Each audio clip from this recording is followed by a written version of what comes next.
زما او ستا لپاره د صحت کارت تنظیم کړی و. ورونو تاسو د هغه خلکو نه تپوس وکړئ څوک چې نن هسپتال ته ځي او صحت کارت بند شوی دی چې د هغې څومره لوی احساس لري خلکو ته. دا عمران خان د خلکو ضد جوړ شوی. دا عمران خان دا وطن آباد ساتل غواړي. دا عمران خان په پاکستان کې امن غواړي. دا عمران خان د پاکستان په خاوره اسلام غواړي، عدل غواړي. ورونو ماته داسې لیډر پکار دی. زه چې تحریک انصاف ته راتلم ما هم دا خبره کوله چې د اسلامي بیرغ نه ما ته ویل اسلامي بیرغ دې پرېښودو.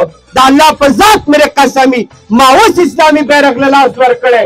د الله په ذات مې قسمي ما ته اوس سمه لار معلومه شوه. زه نن په ایاک نعبدو و ایاک نستعین پوه شوم.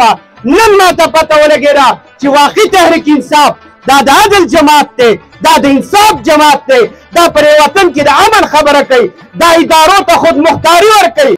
موږ ته ډېرو خلکو به دا ویل دا د یهودو ایجنټ دی. یا وروره دا څنګه د یهودو ایجنټ دی؟ تا د جومات په نوم رایه اخیستې وه خو د جومات د خدمت نه دی کړی. هغه خو د جوماتونو خدمت وکړو.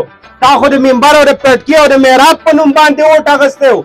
هغه د پټکي او د محراب او د امام خبره نن کوي. نو دې مشرانو ته یوه خبره کوم چې د اسلام په نوم به نه دوکه کیږئ، د قرآن او د جومات په نوم به نه دوکه کیږئ چې څوک هم په دې دوکه کې چې دا پارټي تاله اسلام راولي. یقینا چې په دغه آیات باندې قائد انقلاب جناب عمران خان صاحب پورا عمل کړو او دا خبره په انټرنیشنل سطح باندې د دنیا ګوټ ګوټ ته رسولې وه چې پاکستان تحریک انصاف دا یو فلاحي ریاست غواړي، دا د مدینې ریاست غواړي، دا پر پاکستان کې د الله په ځمکه باندې د الله تعالی نظام قایمول غواړي، دا دلته کې د جومات او د منبر او د محراب او د پټي خبره کول غواړي، دا د قرآن د عوامو سینو ته کوزول غواړي. موږ او تاسو ته هغه خبره کومه چې الله تعالی کړې ده هغه زموږ او ستاسو غوږونو ته جناب عمران خان صاحب راورسوله. موږ ته ډېرو خلکو به دا ویل دا د یهودو ایجنټ دی. یا وروره دا څنګه د یهودو ایجنټ دی؟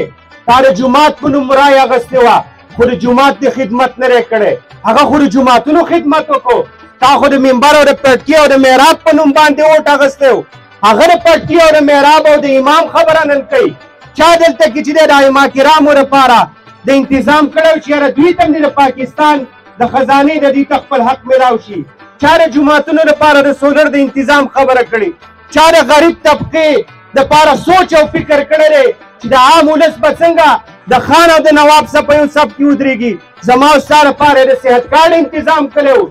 ورونو تاسو د هغه خلکو نه تپوس وکړئ څوک چې نن هسپتال ته ځي او صحت کارت بند شوی دی چې د هغې څومره لوی احساس لري خلکو ته. دا عمران خان د خلکو ضد جوړ شوی. دا عمران خان دا وطن آباد ساتل غواړي. دا عمران خان په پاکستان کې امن غواړي. دا عمران خان د پاکستان په خاوره اسلام غواړي، عدل غواړي. ورونو ماته داسې لیډر پکار دی چې هغه زما د اسلام بندوبست کوي، هغه زما د وطن د امن خبره کوي، هغه زما د وطن د سپینګیري خبره کوي، هغه زما د وطن د ملا خبره کوي، هغه زما د وطن د مدارسو خبره کوي. ماله داسې لیډر پکار دی، ماله دا نه دی پکار غلطه ترجماني کړې.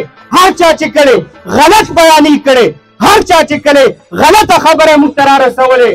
زه چې تحریک انصاف ته راتلم ما هم دا خبره کوله چې د اسلامي بیرغ نه ما ته ویل اسلامي بیرغ دې پرېښودو. د الله په ذات مې قسمي ما اوس اسلامي بیرغ له لاس ورکړی. د الله په ذات مې قسمي ما ته اوس سمه لار معلومه شوه. زه نن په ایاک نعبدو و ایاک نستعین پوه شوم. نن ما ته پته ولګېده چې واقعي تحریک انصاف دا د عدل جماعت دی، دا د انصاف جماعت دی، دا پر وطن کې د امن خبره کوي، دا ادارو ته خود مختاري ورکوي. وایي دا وطن دا زما دی، دا پاکستان دا زما دی. په دې وطن کې به پاکستاني عوام دوی به فیصلې کوي. وطن زما دی او فیصلې دې د بار نه راځي. دا موږ هېڅ چېرته نه منو. وطن زموږ دی، قرباني به موږ ورکوو. زما خان صاحب مخامخ ماته ناست دی، زه له ده څه کېناستم. مال خان له ستا منشور ماته پړاو کا، ستا آیین او دستور ماته وښایه، ستا پالیسي به په جندول کې څه زه به په څه طریقه د پارټۍ خدمت کوم. ماته ویل خانه MNA محمد بشیر خان زه د ده شکریه ادا کوم. ده ماته ویل چې په کم کار الله خفه کېږي خان صاحب هغه مه کوه. په کم کار چې الله خوشحالېږي همهغه کار کوه. ماته داسې لیډر پکار دی چې ماته د الله او د الله د رسول وحدانیت بیانوي، ماته د الله خبره کوي، ماته د رسول خبره کوي، ماته په وطن کې د امن خبره کوي، ماته چې دی په دې علاقه کې سیاست وایي په دې طریقه وکړه چې ستا نه څوک خفه نه شي، که ستا د خپلې پارټۍ دی او که د پردی دی. جرګه مې کوله، ما د خپل مشر نه تپوس کوم، تاسو ټول به ګورئ زمونږ جرګې د الله د رضا دپاره جرګه په دې نیت نه کوو چې سبا به را سړی زما ملګری دی زما به مرسته کوي، زما مرسته دې الله وکړي، ځکه چې د دې زړونو د اختیار دا د الله په لاس کې دی. چې الله میلاو شو د الله په ځمکه هر څه میلاو شو، چې الله درته نه میلاو نو که را ټولې لښکرې درسوي بیا به یوازې مال خان صاحب جرګه په څه طریقه وکړم وایي چې په کومه د الله او د الله رسول خوشحالېږي. مال زمونږ ملګری په ناجایزه دی وایي چې په ناجایزه دی چې مرسته یې ونه کړي.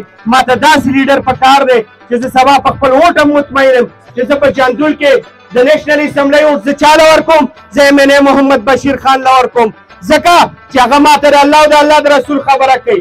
ماته داسې سړی پکار دی چې هغه ماته فرقې نه جوړوي. بخښنه غواړم او ستاسو ټایم هم نه علم، نور مشران ناست دي په زړه باندې هم ډېر څه دي چې ستاسو سره هم ټولې خبرې هم په دې ځای شریک کړي وې او داسې هم شیر کړي وې، خو تاسو مطمئن اوسئ موږ په دې ځای کې چې څومره مشران ناست دي دا یو هم د دې ریاست خلاف نه دی، دا یو په دې وطن کې بدامني نه غواړي، د دې یو هم نه ده خوښه چې په دې علاقه کې د پریشاني جوړه شي.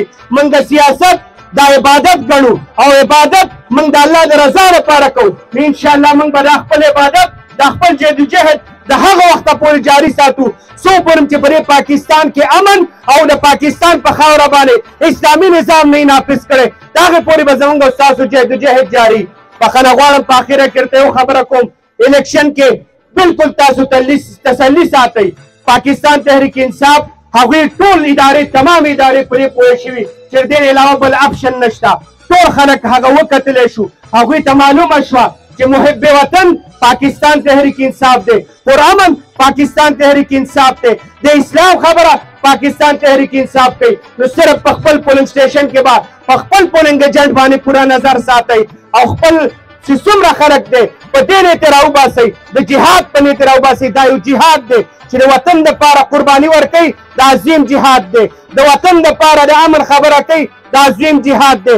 نو په دغه ورځ باندې به موږ خپله رای په دې طریقه باندې استعمالو چې الله پر وطن کې امن قائم کړي، الله تعالی پر وطن کې اسلامي نظام قائم کړي.